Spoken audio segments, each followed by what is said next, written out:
Do you always press to the dark side? What if your quilt has fabrics that are all neutral? How do you decide?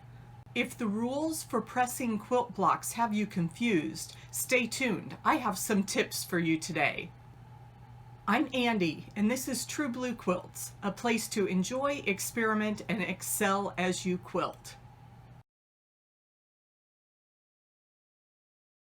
Today we will look at the different options for pressing your quilt seams. The goal is to have flat patchwork, and today I have two methods for you. You can either press your seams open or press the fabric to one side of the seam. I'm going to use this baby quilt to demonstrate these two techniques. I pieced this quilt in small units. I started with pairs, so it was easy to press the seams to the dark fabric. Then I matched the pairs and I was able to spin the seams.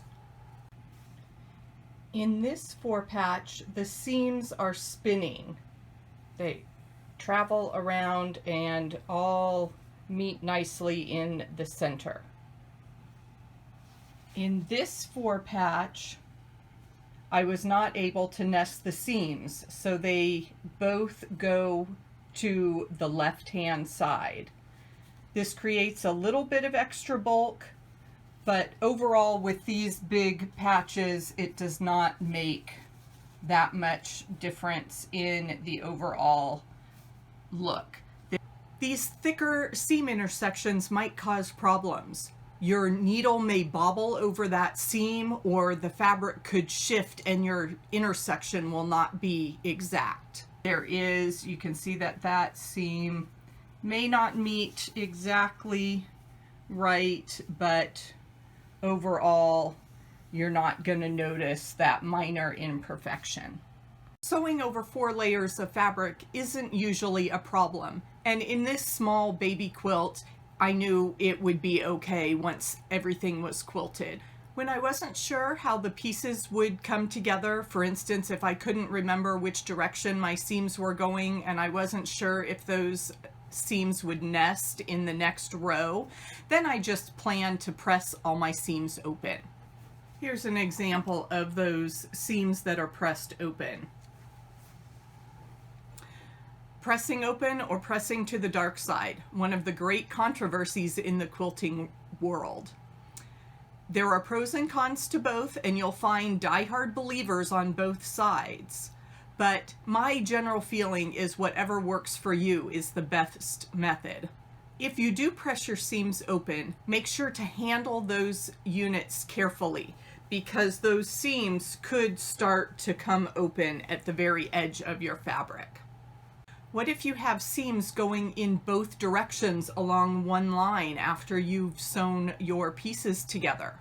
Well, in that instance, I just rely on my iron. I can press those seams flat, or I can give a little snip on that fabric, and that ensures that everything will lay flat. Seams that want to change direction. For this seam, I pressed open to join these two blocks, but then this seam was sewn so that it presses to one side.